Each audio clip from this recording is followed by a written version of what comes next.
All right, so there are two ways that we can find the GCF. What is one way you can find the GCF? Prime factorization. Prime factorization. And what's the second way? Writing out the factors. Right. So prime factorization or listing all of the factors. When my numbers are kind of big, the easiest way is to do the prime factorization, okay? And that is doing that factor tree, okay? Can someone tell me the factor tree, or what is the prime factorization of 132?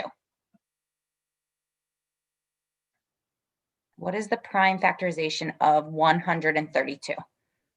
2 times 2 times 3 times 11. Good. And then for 220, who wants to tell me 220? I will. Okay, go ahead. 11, 2, 2, and 5. Awesome. So as we look at both of those, now we look at what is in common between those. So I see an 11 in both of them. What else do I see? 2 2s. And I see 2 2s. Okay. So my greatest common factor is what is in common between them. So we saw 2 2s and 11. So 2 times 2 times 11 would be? 44. 44. So my greatest common factor for that is 44. Okay. So same idea for number 7 there, except now we have 3 numbers. What is the prime factorization of 56? Someone knew. Let's go. Liam, what's the prime factorization of 56? 1 second, I actually have to get to the Word document. Okay. I got 14 Okay, you get total. We didn't actually do prime factorization. Oh, you didn't for this one? Okay. No.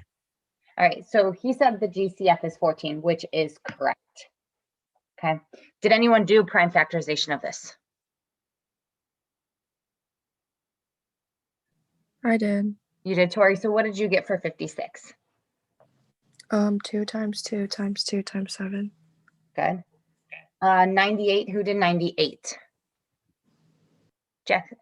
Oh, Abby, did you do 98? Sorry, the names are kind of flipping on me. No. No, okay. Lincoln, did you do 90, the prime factorization? No, I didn't. No, okay. Well, for 98, we would get 2 times 7 times 7. And then 156 was 2 times 3 times 3 times 7. So what we saw in common was a 2 in every single one and a 7. So that's where we got 2 times 7. Good. Okay. All right. Now for exponents, simplifying exponents. Okay. We learned back in chapter 4, when we multiply exponents like x squared times x cubed, what do we do with those exponents? Add. We add, yeah, so we get x to the 5th. When we're raised to a power like x cubed raised to the 4th power, what do we do with those exponents? Multiply. We multiply, so we get x to the 12th. Awesome. Now, last class, we learned that when we divide, we do what with those exponents? Subtract. We subtract them, and they always end up where the larger exponent is, right? So 4 minus 2 is 2, and since 4 is on top, that's just going to be x squared on top, okay? So as I look at number 2 here, okay, we're going to look at, they have to have the same base. So if I'm looking at x over x cubed, subtract those exponents. X has an exponent of what? 3 or 3. 1. 1 and 3, right? So we know Yeah. 3 minus 1 is 2. So where's that x squared going to go, on the top or the bottom?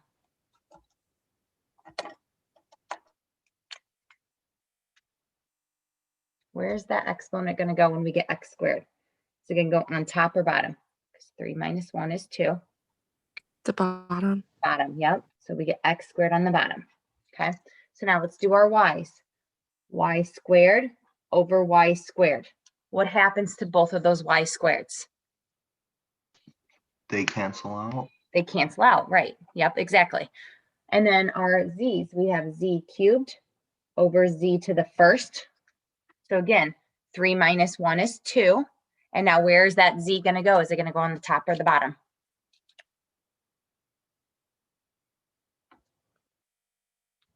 Bottom. Okay. Well, where's my larger exponent with z's? The top, because At the it's top. larger. It's gonna stay on the top. Yep. So it's always where that larger exponent is. Okay. And the reason being because z cubed is z times z times z. Z to the first is just z. So one of those z's cancels out and we're left with 2 of them in the numerator. So that's why they always go where the larger exponent is. Okay. I found it difficult to actually see the exponents on this problems on these Oh, two. yeah. If you have your Word document, I know you have the Word, I would blow it up, honestly. Have it zoom in.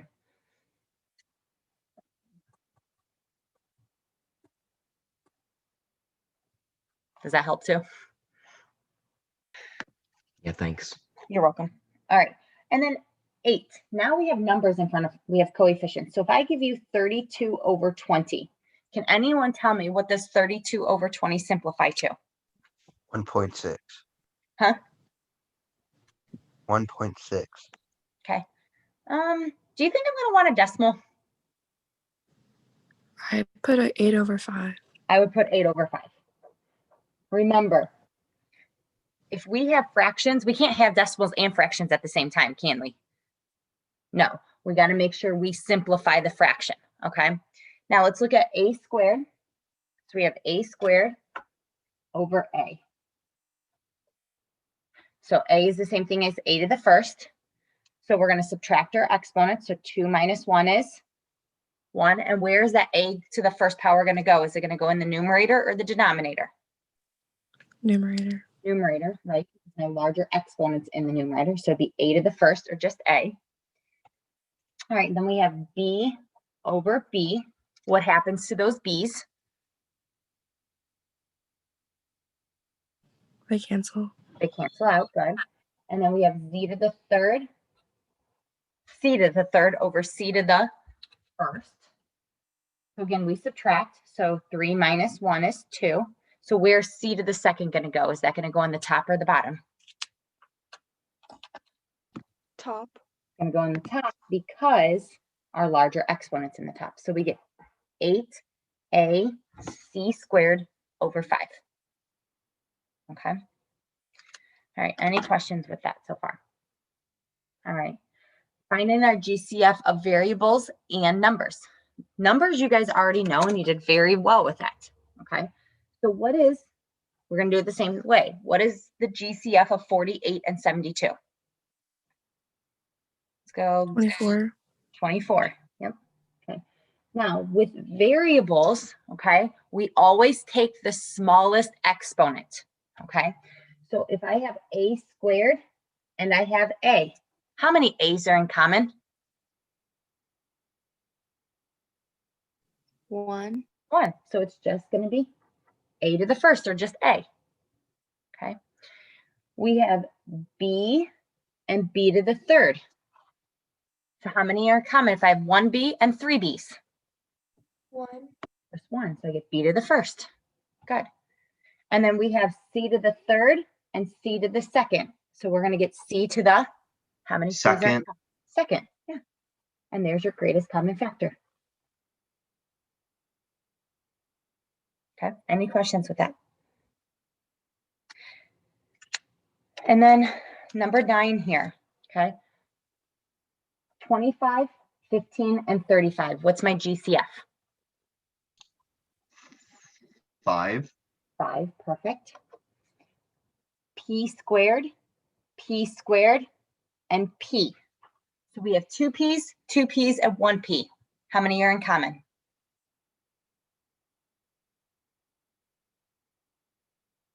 1.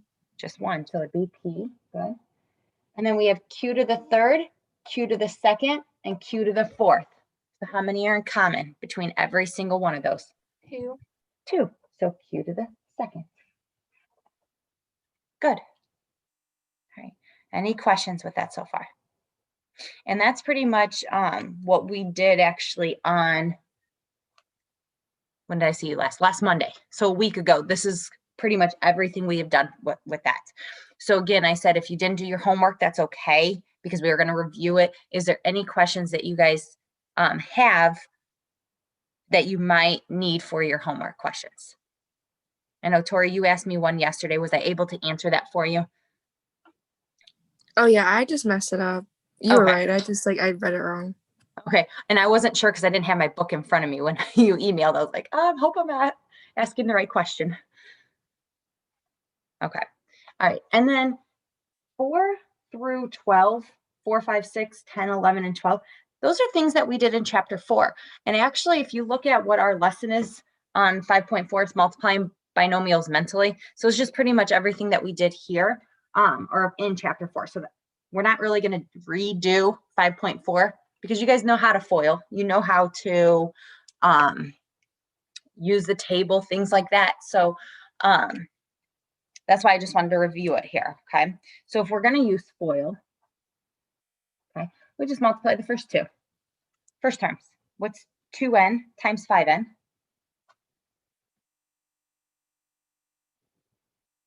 2n times 5n is 10n. 10n Squared. squared, right? Because n times n would be n squared, right? Okay. Outside, 2n times 2, 4n. 4n, positive. 1 times 5n,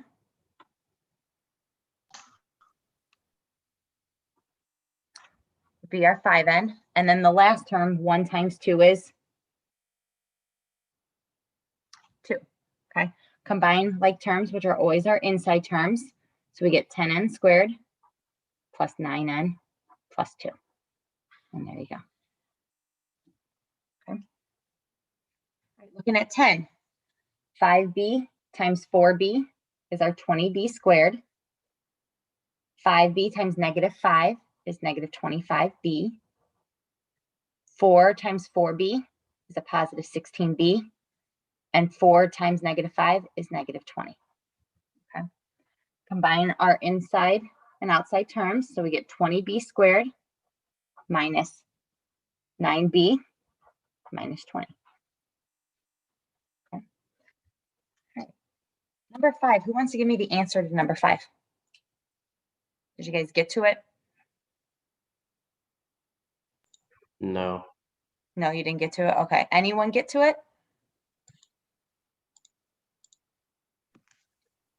3x to the 4th minus 11x cubed minus 8x. Minus 8x. I got minus 8x squared.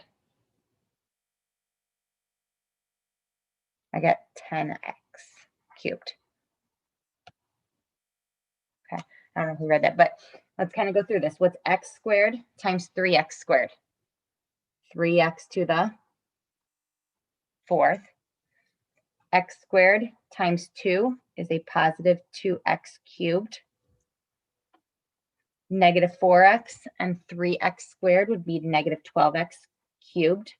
And negative 4x and 2x is a negative 8x squared. So do you see how I got negative 10 instead of negative 11? Yeah. Okay, sorry. Katie, I didn't see who read it, so I couldn't have called you, sorry. But do you see why it's 10 instead of that 11? Yeah, I just added wrong. Okay, that happens with negatives. Okay, and then in number 11, I would leave the m out last. I would FOIL the middle 2 and then distribute the m last. So when I FOIL out the first 2, at p cubed times p cubed is p to the 6th. P cubed times 3q cubed, that's hard to say, is a positive 3p cubed, q cubed. Negative 4, all of that, so it's negative 4p cubed, q cubed. And negative 4 times negative 4q cubed times 3q cubed would be negative 12q to the 6th. Okay. We still have the m on the side. Combine like terms, a positive 3 and a negative 4 is a negative 1. So we have a negative p cubed, q cubed. And when I go to distribute out the m, it just adds m to every single thing there. So you have mp to the 6th minus mp cubed, q cubed, minus 12mq to the 6th. Okay. A lot of letters. A lot of letters. All right. Is there any questions with those for you? Okay. All right. Now solving for 6 and 12. What would be my first step here?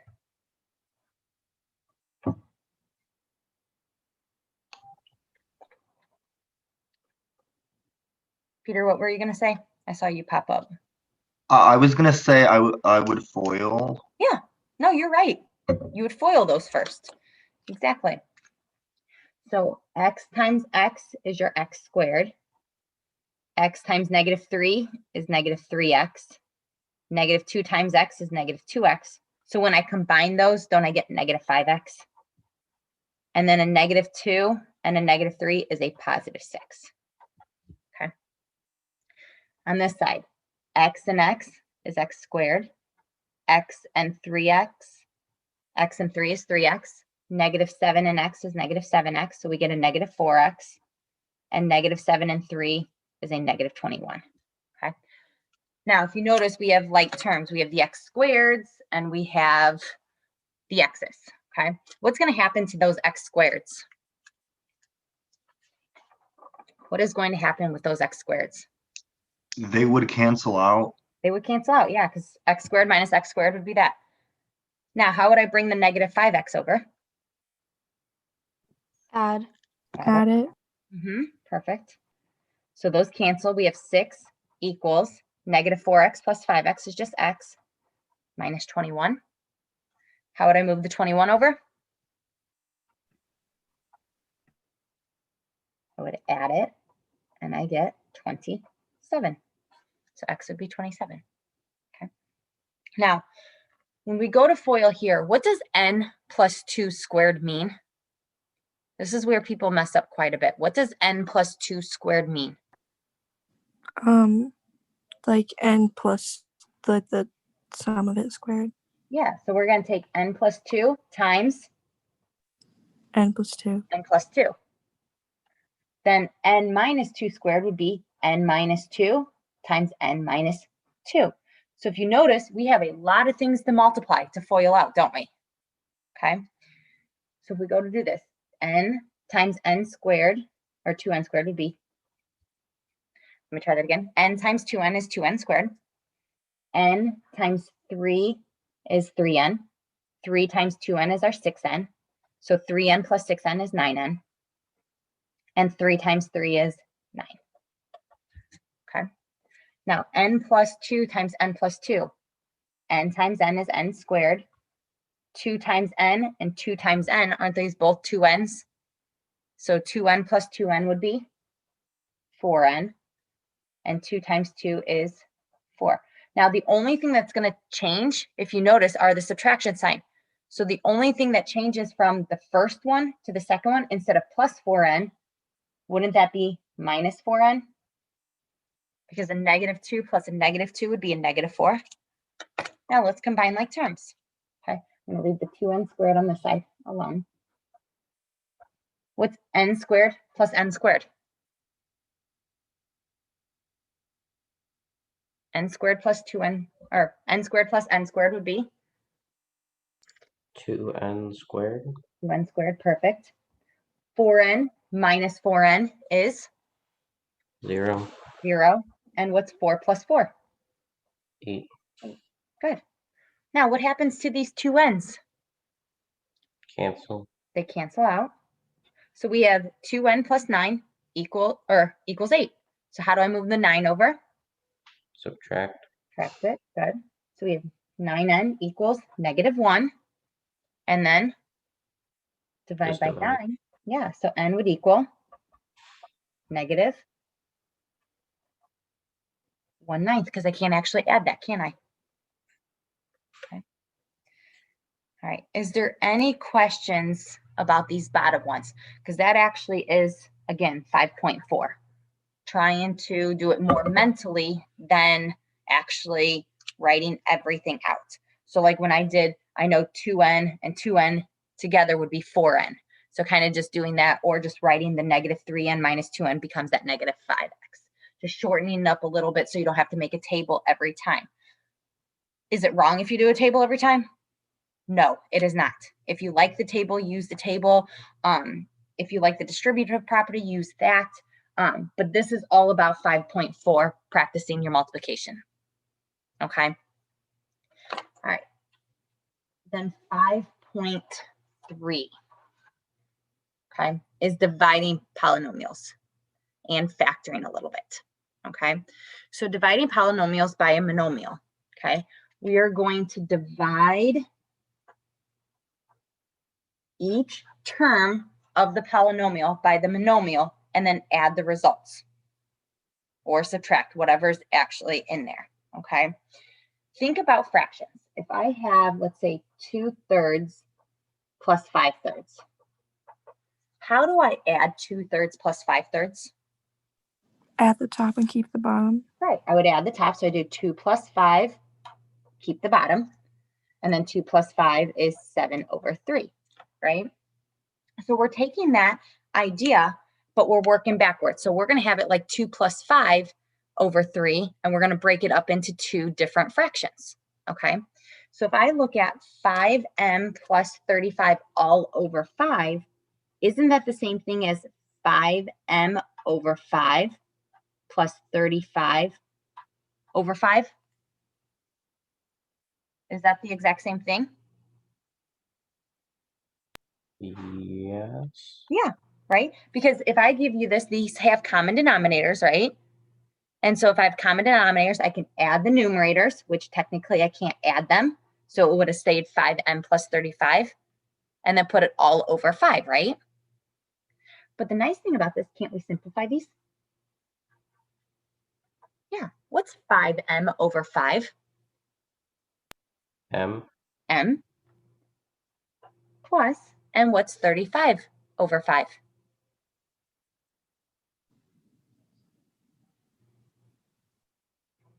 Isn't that just 7. 7? Yeah. So my final answer is m plus 7. Okay. All right. So C, 26uv minus 39v all over 13v. Can we split that up into two separate fractions? Yeah, we can. So we're going to take 26uv over 13v. Now, instead of a plus sign, we have a minus sign. So we have minus 39v over 13v. Okay. Now, that's the same thing because they have this common denominator. So I would subtract the numerators, leave my denominator the same. And now let's just go ahead and simplify. 26 over 13 simplifies to 2. 2. What happens to these v's?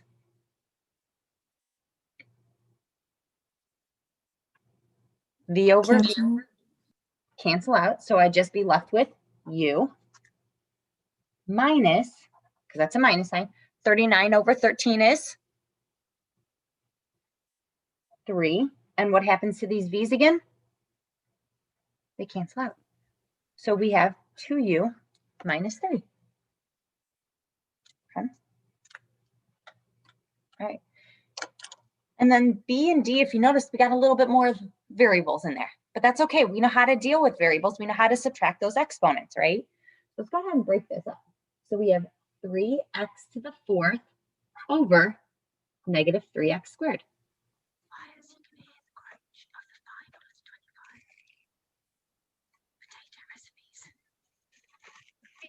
Hour potato recipe. It is so good. What are you watching? Sorry, my sister sent me something. Okay, I'm like, all right. Then we have a minus 9x cubed over a negative 3x squared. Oh, 9x cubed y, sorry, I forgot the y. Plus 6x squared y squared over negative 3x squared. Okay. And now we can go ahead and simplify every single one of these fractions individually. What does 3 over 3 equal? 3 divided by negative 3 is? Anyone? -1. Negative 1, thank you. So we have negative 1. And then x to the 4th and x squared. And I don't have to put the negative 1, but I know I'm going to have x. What do we do with those exponents? Subtract. Subtract. So 4 minus 2 is 2. And that's going to stay in the numerator. Why? Because my larger exponent is in the numerator. Okay. Now the next one. A negative and a negative make what? Positive. Positive. So I'm going to put a plus sign instead. 9 divided by 3 is 3. Now we have x cubed over x squared. So my larger exponent's in the numerator, so it's going to stay in the numerator.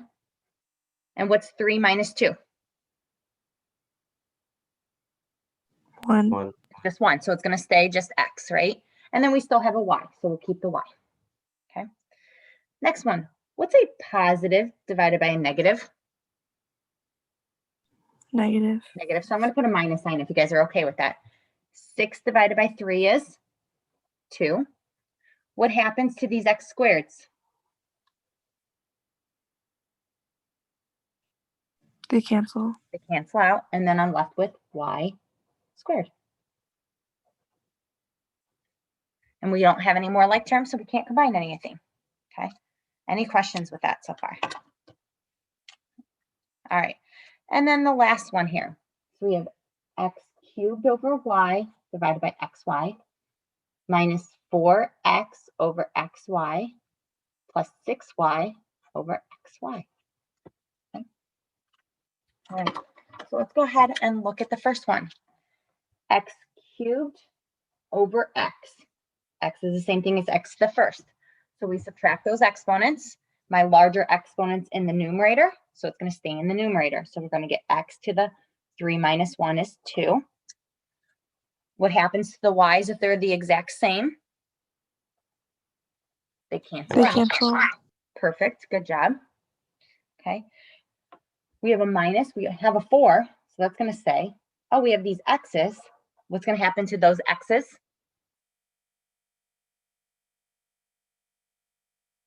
They cancel. They cancel out again. Yep.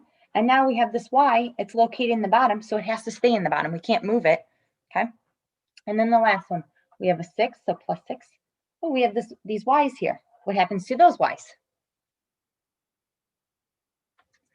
Those will cancel, right? Just like the x's did. And now we have an x, and it's in the bottom, so it has to stay in the bottom. There you go. That would be in your simplest form. Okay. All right. Any questions with that? Okay.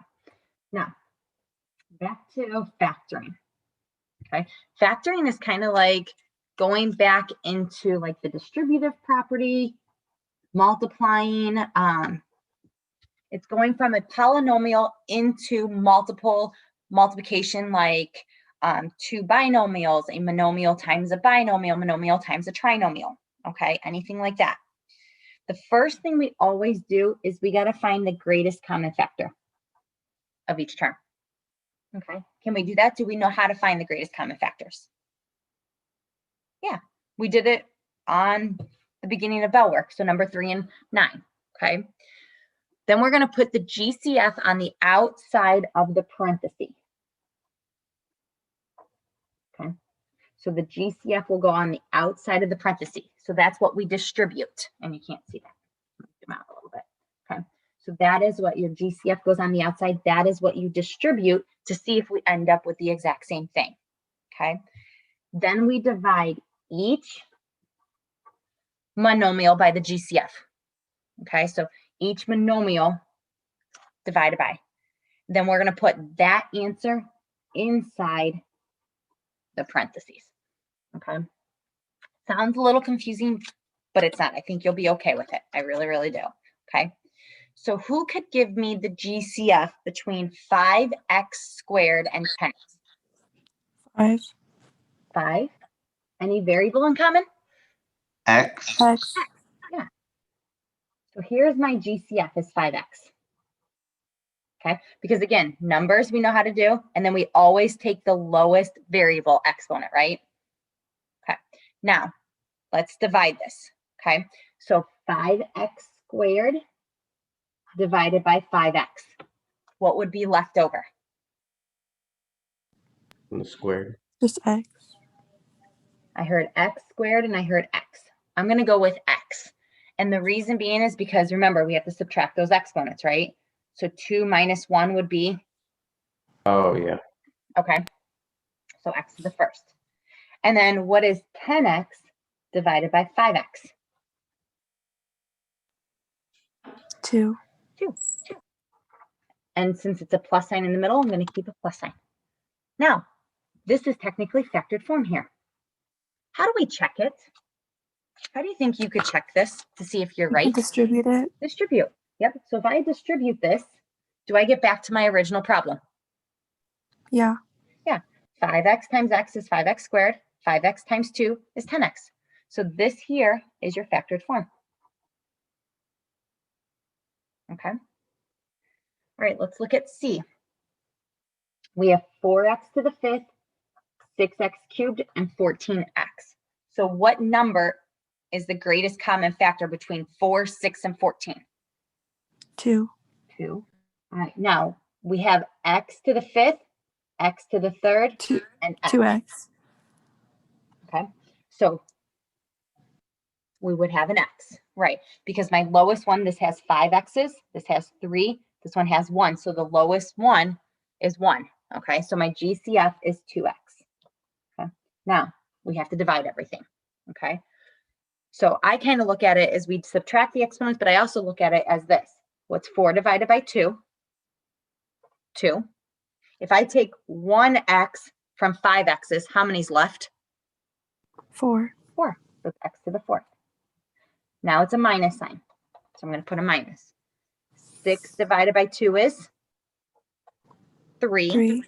If I have 3 x's and I take 1 out, how many are left? 2, right? Is everyone okay with that? And then the last one is a plus sign, so plus. 14 divided by 2 is 7. And if I take 1x from 1x, do I have any x's left? No. No. So this would be your factored form. And then double check, right? If I go to distribute, is 2x times 2x to the 4th, 4x to the 5th? Yes. Is 2x times negative 3x squared, negative 6x cubed? Yes, it is. And then 2x times 7, is that 14x? Yes, it is. Okay. All right, any questions with that so far? All right, go ahead and find, in B, find my GCF for me, and then I'm going to call on someone random, so make sure you guys are all paying attention, okay?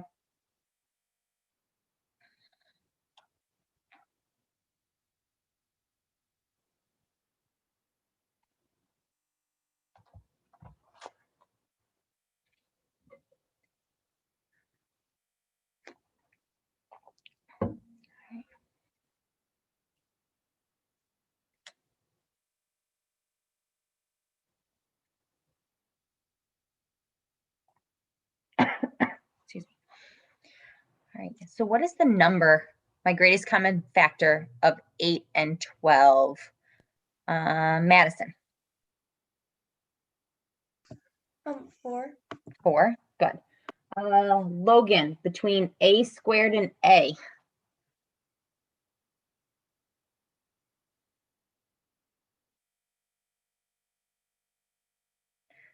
Logan, you still there?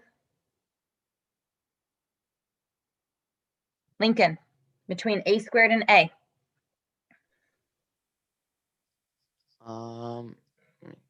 Wouldn't it just be A? Yes, it is. Good. Keep going, Lincoln, for a second. What about b and b squared? Just B. Good. And what about c squared and c squared? C squared. Perfect. Awesome. All right.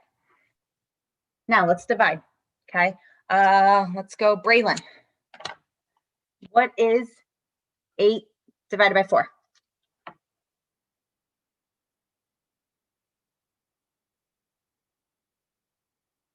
What was the question? What's 8 divided by 4? 2. 2. And then if I take 1A from 2 A's, how many is left over? 1. 1. If I take a B from B, do I have any B's left?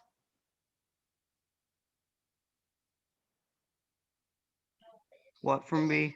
If I take 1B from 1B, would I have any B's left? No. No. And what about C's? Do I have any C's left? No. No. Okay. All right. Thank you. Minus. Let's go Jackson. What's 12 divided by 4? 3. 3. Negative Do I have any? What? I'm sorry. Go ahead. Oh, I said negative 3. Yep. So minus 3. Same thing. And then if I take an A from A, do we have any A's left? 1A. Okay. Well, I had 1 here, right? And I took 1 away. So would I have any more A's left? No. No. Okay. I have 2 B's here and I take 1 away. So I'm left with B. B. Yep. And do I have any C's left over? No. No. So this would be your final answer. Okay. Does that make sense to you guys, all of you? All right. I'm going to go Yeah. ahead and do the last one pretty quick though. Okay. So if I do 84 and 126, my GCF would be 42. Okay. And if you didn't know that right off the bat, I actually did prime factorization to get that one because I didn't know it off the top of my head. And then looking at A's, I have 1 A here, 4 here, so I can take 1. I have 2 B's and 3 B's, so I can take 2 of them. I have 3 C's here, 2 C's there, so I can take only 2 of them. This one has a D, this one does not. So can I take a D out? No. Okay. All right. 84 divided by 42 is 2. I took all my A's, I took all my B's, and I have 1 C left over, and I have all of my D to D. the 4th. Yep, so D to the 4th. Good. There's a plus sign, it's a plus. 126 divided by 42 is 3. I took 1A from 4, so don't I have 3 left over? I took Yes. 2 B's from 3B, so I have a B left over. And I took 2 C's from 2 C's, so I have no C's left over. So that would be my factored form there. Okay. All right, any questions with that? Now, this is kind of hard to see. The area I want you to find is outside of the circles. So we learned how to find the area of shaded regions, didn't we, before in 4.9?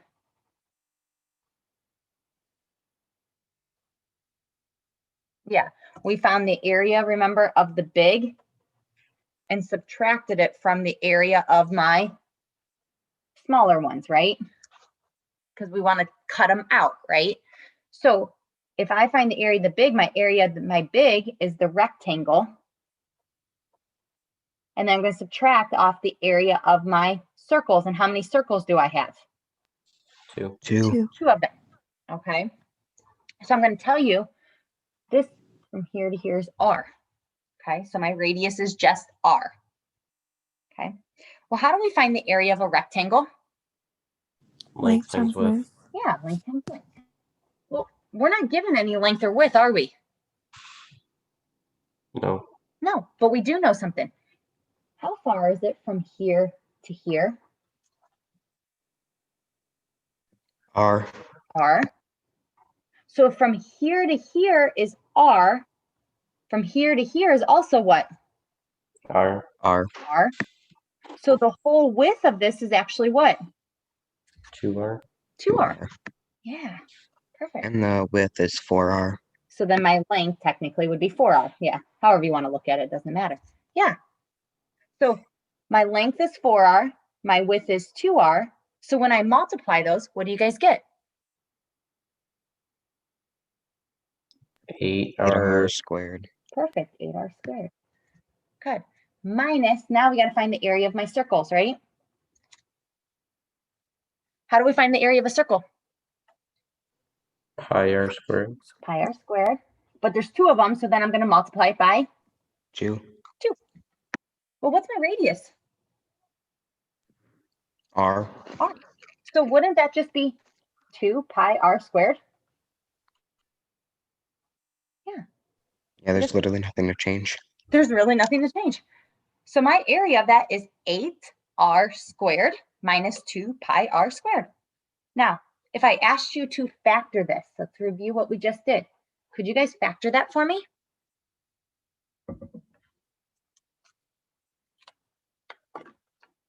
Can you tell me a greatest common factor between the two? 2r squared. 2r squared, yeah. And if I take 2r squared from 8r squared, what would I be left with? 4. 4 minus, and if I take 2r squared from 2 pi r squared, what am I left with? Pi. By what? I'm sorry. Pi. Pi. And there you go. So that would be factored form of your area. So the actual area, factored form of the area, but they're the exact same thing here because if I distribute this, don't I get back to my original? Yep. All right. And that's actually it. Okay. I know it took longer. I know internet issues, all of that fun stuff took a little bit